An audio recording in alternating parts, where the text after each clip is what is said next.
Good day, JPIAns! Here's an outline of what we are going to discuss. At the end of this module, you will be able to know the definition of premiums and premium liabilities, their journal entries, their classification in the financial statements, and how to solve a simple problem. So what is a premium? Companies will look for promotional activities to attract more, but they want it in a way that it feels rewarding for their customers because they want to thank them for patronizing their products. Hence, premium. These are articles of value that customers will get because of past sales transaction. So as a condition, customers have to patronize their products, which is a win situation for the company as they will improve their sales. But of course, customers will get something in return. And what are these things? It could be cash, but mostly non-cash items like toys, dishes, and silverware. As an example, we have Starbucks. Customers need to collect a certain number of stickers to get a planner. Planner in this example is the premium, which is an asset. We already talked about what will the customers get in return, but they must first return something to the entity as a proof of purchase, which could be product labels, backstops, wrappers, and coupons.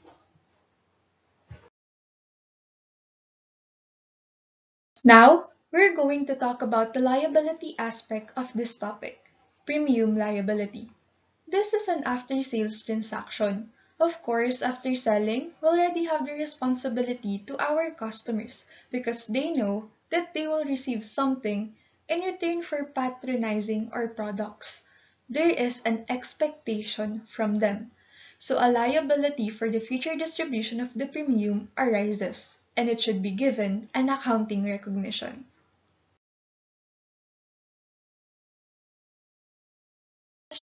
To connect the dots, let's try to look into the journal entries. To be able to distribute premiums, of course, we have to purchase them first.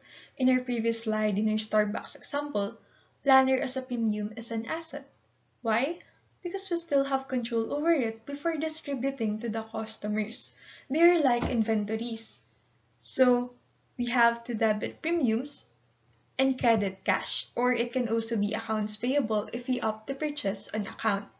Now, customers will claim their premiums, thus the distribution.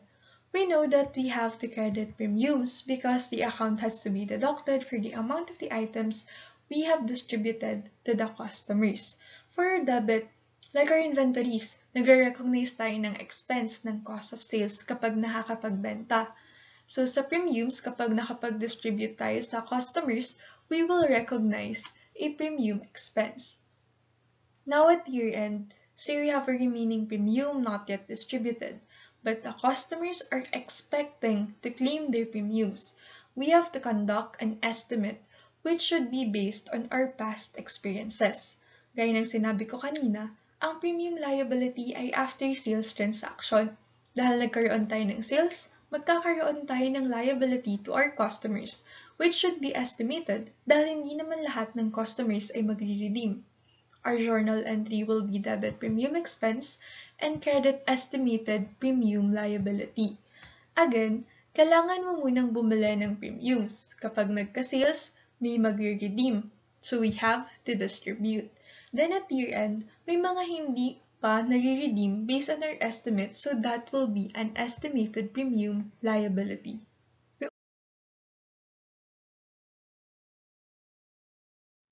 After knowing how to record, we also have to know how to properly present it in our financial statements. Premiums, current asset. Estimated premium liability, current liability. And premium expense, expense.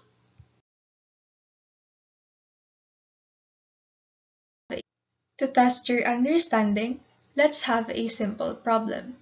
ABC Company inaugurated a sales promotional campaign on June 30, 2022. The entity placed a coupon redeemable for a premium in each package of cereal sold. Each premium cost 20 pesos, and 5 coupons must be presented by a customer to receive a premium. the entity estimated that only 60% of the coupons issued would be redeemed. For the 6 months ended December 31, 2022, the following information is available. Packages of cereal sold, 160,000. Premiums purchased, 12,000. Coupons redeemed, 40,000. To better understand the flow of the computation, let us journalize.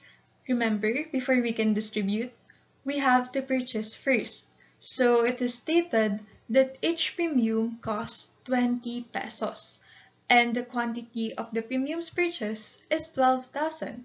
We just have to multiply those two, then we have to debit premiums, credit cash for 240,000 pesos. So for our next step, it was also stated that there were coupons redeemed. Take note of that quantity, which is 40,000. It is also stated that to get a premium, 5 coupons must be presented. So hindi ibig sabihin na dahil may 40,000 coupons na redeem, mamimigay din tayo ng 40,000 premiums because of the condition 5 coupons for 1 premium.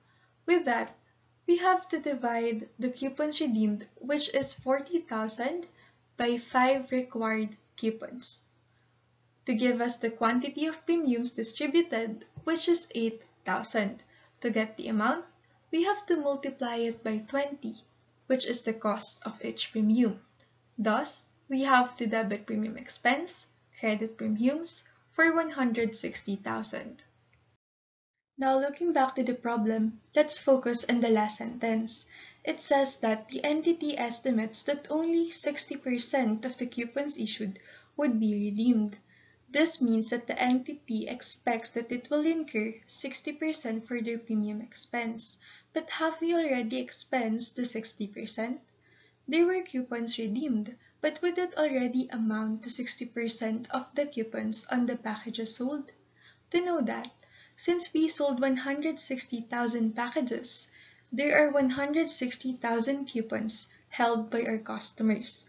We have to get the 60% of that, which will be 96,000, divided by 5, then we will get the 19,200, which is the number of premiums that we expect to be redeemed for this period. Multiply that by 20, which is the cost of each premium, then we will get the premium expense for 2022, 384,000. Since we only recognize 160,000 premium expense, we have to deduct it from our expected premium expense for 2022, and we will get an estimated premium liability of 224,000. Based on our experience, customers will still redeem their premiums, thus, we estimate the expense that will be incurred in relation to the sales for this period. Remember the matching principle?